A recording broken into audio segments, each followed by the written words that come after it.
कलाकंद हमारी एक रिवायती मिठाई है जो कि खोए और पनीर से बनाई जाती है। दिखने में ये बर्फ़ी के जैसी होती है, लेकिन ये बर्फ़ी से बहुत ज़्यादा सॉफ्ट और मिठास में बर्फ़ी से कम मीठी होती है। तो ये सॉफ्ट सी खाते ही मुंह में घुल जाने वाली मिठाई आज हम घर पे बनाएंगे। अस्सलाम वालेकुम, क्या हाल चाल है सबका। उम्मीद है कि सब ठीक ठाक होंगे, मज़े में होंगे। Welcome back to my channel. तो चलिए चलते हैं आज की रेसिपी की तरफ। कलाकंद बनाने के लिए हम सबसे पहले पनीर बनाएंगे, जिसके लिए हम एक पॉट ले लेंगे और इसके अंदर हम 1 लीटर दूध ऐड कर देंगे। मैं फ़्रेश मिल्क इस्तेमाल कर रही हूँ, आप चाहें तो टेट्रा पैक भी यूज़ कर सकते हैं, लेकिन जौन सा भी मिल्क आप इस्तेमाल करें, चाहे वो फ्रेश हो या फिर टेट्रा पैक, जो भी हो, लेकिन फुल फैट होना चाहिए। तो मैंने ये मलाई का फुल फैट मिल्क यूज़ किया है। आप टेट्रा पैक करना चाहें तो वो भी आप कर सकते हैं, लेकिन फ़्रेश मिल्क से जो पनीर है वो बहुत अच्छा बनता है और उसकी क्वांटिटी भी ज़्यादा होती है। दूध को अब हम चूल्हे पे चढ़ा देंगे और मसलसल चम्मच चलाते हुए हम दूध को उबाल लेंगे। जैसे ही इसमें 1-2 बॉयल जो है वो आ जाएंगे तो फिर हम फ्लेम को ऑफ़ कर देंगे और इस दूध को हम फाड़ेंगे। तो अभी हम इसके उबलने का वेट करते हैं। साथ ही हम एक बाउल के अंदर थोड़ा सा पानी ऐड करेंगे, तकरीबन 3 से 4 टेबलस्पून के जितना, और इसके अंदर हम 1 टेबलस्पून सिरका ऐड कर देंगे। आप चाहें तो लेमन भी यूज़ कर सकते हैं दूध को फाड़ने में। मैं यहाँ पर सिरके का यानी कि विनेगर का यूज़ कर रही हूँ। इसको अच्छी तरह मिक्स करके हम साइड में रख लेंगे और यहाँ पर देखें दूध भी हमारा उबल चुका है, इसमें उबाल आ चुका है। अब हम फ्लेम को ऑफ कर देंगे। फ्लेम ऑन पे ही अगर हम दूध को फाड़ेंगे तो हमारा जो पनीर है वो थोड़ा सा हार्ड बनेगा। तो जब आपने बहुत ही सॉफ्ट सा पनीर बनाना हो तो पहले फ्लेम को ऑफ करके दूध को आप नीचे उतारें, फिर आप दूध को फाड़ें तो पनीर जो है वो बहुत ही सॉफ्ट बनेगा। तो यहाँ पर दूध को मैंने चूल्हे से उतार लिया है और अब हम इसके अंदर ये जो हमने सिरका पानी में मिला के रखा था ये हम इसके अंदर ऐड कर देंगे। और ऐड करने के बाद हम इसको थोड़ी देर के लिए छोड़ देंगे तो दूध जो है वो खुद ही फट जाएगा और इसका जो पानी है दूध का वो अलग हो जाएगा। तो ये देखें, थोड़ी ही देर में हमारा जो दूध है वो खुद ही फट गया है सारा, और ये इसका पानी जो है सारा ये अलग हो गया है। तो यहाँ पर हमारा पनीर जो है ये रेडी है। अब हम इसका पानी जो है वो निकाल देंगे। एक छन्नी ले लेंगे और इसके अंदर हम कोई भी कॉटन का या मलमल का कपड़ा बिछा लेंगे, जिसके अंदर हम पनीर को छानेंगे। तो इस तरह से हम इसको बिछा देंगे और पनीर को हम छान लेंगे। और इसको अब हमने खुले पानी से अच्छी तरह से वॉश करना है, ताकि इसके अंदर से सारी जो सिरके की खटास है वो अच्छी तरह से निकल जाए। तो इसको बहुत अच्छी तरह से हमने धो लेना, ताकि थोड़ी सी भी खटास इसके अंदर बाकी ना रहे, वरना वो खटास जो है वो हमारी मिठाई में भी फील होगी। और आप लोगों ने अगर अभी तक मेरे चैनल को सब्सक्राइब नहीं किया हुआ तो आप जाकर मेरे चैनल को सब्सक्राइब कर लें और साथ में बने हुए बेल आइकन को भी प्रेस कर लें, ताकि मेरी हर न्यू वीडियो का नोटिफिकेशन जो है वो आपको मिल सके। खैर, पनीर को हमने वॉश कर लिया है और यहाँ पर हाथ की मदद से अच्छे से इसको स्क्वीज़ करते हुए सारा इसका पानी जो है वो हम निकाल देंगे। पानी इसका अच्छे से ड्राई होना चाहिए, बिल्कुल भी इसके अंदर पानी नहीं होना चाहिए। तो बस यहाँ पर हमारा पनीर जो है वो रेडी हो चुका है। तो इसको अब हम निकालेंगे एक प्लेट में।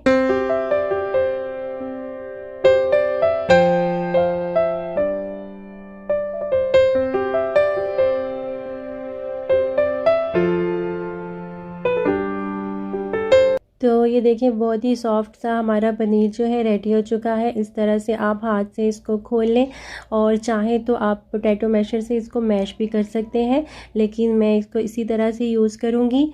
और पनीर के साथ जो दूसरा इंग्रेडिएंट है वो हमें चाहिए होगा खोया, जो कि मैंने पहले से बना के रखा हुआ है।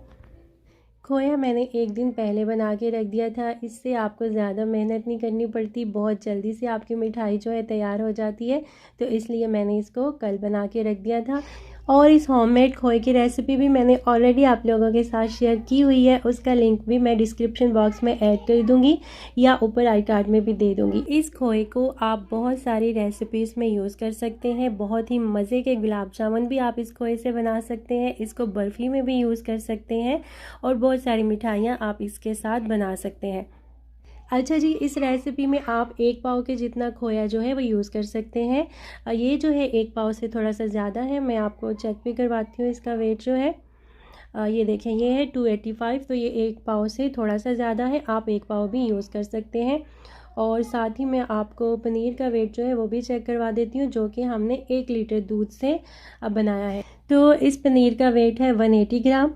तो ये आप देख सकते हैं 1 लीटर दूध से जितना आपका पनीर बनेगा वो हम इस रेसिपी में यूज़ करेंगे। पनीर और खोया हमारा रेडी हो चुका है, दोनों चीज़ें हमारी रेडी हैं। अब हम कढ़ाई को रखेंगे स्टोव पे और इसके अंदर हम 1 कप के जितना दूध डालेंगे। दूध थोड़ा सा गर्म हो जाएगा तो पहले हम इसके अंदर खोया डाल देंगे और इसको अच्छी तरह से मेल्ट होने देंगे। खोए को दूध के साथ अच्छी तरह से मिक्स कर लेंगे और थोड़ी ही देर में ये दूध के साथ मेल्ट हो जाएगा। तो ये देखें, खोया हमारा यहाँ पे मेल्ट हो चुका है। अब हम इसके अंदर ऐड करेंगे शुगर, जो कि इसमें जाएगी ½ कप के जितनी। आप ज़्यादा मीठा पसंद करते हैं तो आप शुगर ज़्यादा भी डाल सकते हैं, और अगर और कम खाना पसंद करते हैं तो ½ कप से भी कम डाल सकते हैं। लेकिन कलाकंद जो है वो बहुत लाइट सी मीठी होती है और वैसे ही अच्छी लगती है, तो ½ कप शुगर जो है वो इस रेसिपी के लिए इनफ है। और हमने सारी शुगर को एक बार में ही नहीं डालना है, क्योंकि ये पानी छोड़ेगी, तो इसलिए आप इसको थोड़ी थोड़ी करके डालें और उसको मिक्स कर लें। अब फ्लेवर के लिए हम इसके अंदर ऐड करेंगे 2 से 3 ड्रॉप्स कार्डमम एसेंस के। अगर आपके पास इलायची का पाउडर है तो आप वो भी यूज़ कर सकते हैं। इसको भी अच्छी तरह से मिक्स कर लेंगे और हमारा मिक्सचर जो है वो यहाँ पे अब थोड़ा थोड़ा थिक होना स्टार्ट हो गया है। तो अब इस स्टेज पे हम इसके अंदर पनीर ऐड कर देंगे। पनीर ऐड करने के बाद हम इसको भी अच्छी तरह से मिक्स कर देंगे ताकि सारी चीज़ें जो हैं वो यकजान हो जाएं।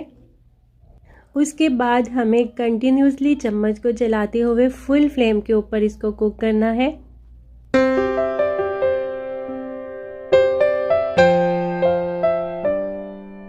और अब हमें इसे इसके रेडी होने तक फुल फ्लेम के ऊपर ही कुक करना है। फ्लेम को बिल्कुल भी लो नहीं करना और तब तक कुक करना है जब ये अच्छी तरह से सारी चीज़ें जो हैं वो अच्छी तरह से कंबाइन ना हो जाएं। तो तब तक हमने इसको पकाना है। तो बस इससे ज़्यादा हमने इसको कुक नहीं करना, क्योंकि हमें ये मिठाई जो है वो बहुत ही सॉफ्ट रखनी है। तो बस यहाँ पर अब हम फ्लेम को ऑफ कर देंगे।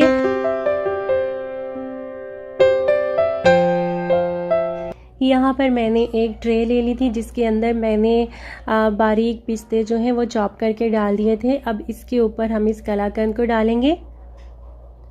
आप किसी भी बर्तन में इसको सेट कर सकते हैं। चले जी, सारी कलाकंद जो है वो मैंने इस ट्रे में निकाल ली है और ऊपर से मैंने इसको इवन कर दिया है। और इसको अब हम सेट होने के लिए तकरीबन 7 से 8 घंटे के लिए छोड़ देंगे। और अगर आप रात में बना रहे हैं तो फिर आप इसको ओवरनाइट के लिए सेट होने के लिए छोड़ दें। किचन के काउंटर टॉप के ऊपर ही मैंने इसको 7 से 8 घंटे सेट होने दिया और उसके बाद मैंने इसको कवर करके तकरीबन 1 से 2 घंटे के लिए फ्रिज में रख दिया था, ताकि ये थोड़ी सी ठंडी हो जाए, क्योंकि ये ठंडी बहुत ज़्यादा मज़े की लगती है। तो ये बहुत ही अच्छी तरह से सेट हो चुकी है और अच्छे से ठंडी भी हो चुकी है। अब हम इसको डिश से निकालेंगे और इसकी कटिंग कर लेंगे।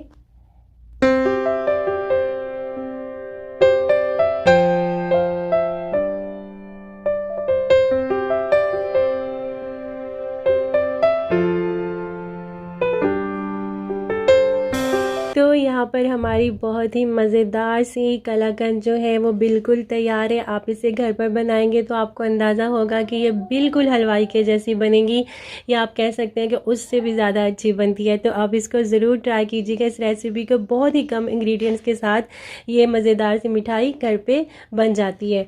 अपनी पसंद के नट्स के साथ या फिर चांदी के वर्क के साथ आप इसको डेकोरेट कर सकते हैं।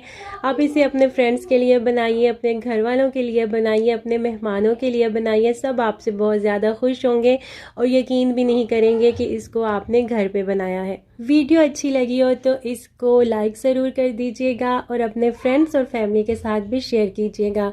तो इंशाल्लाह मिलेंगे फिर किसी और रेसिपी के साथ। तब तक के लिए मुझे इजाज़त दीजिए। अपना ढेर सारा ख्याल रखिएगा और मुझे दुआओं में याद रखिएगा। अल्लाह हाफिज़।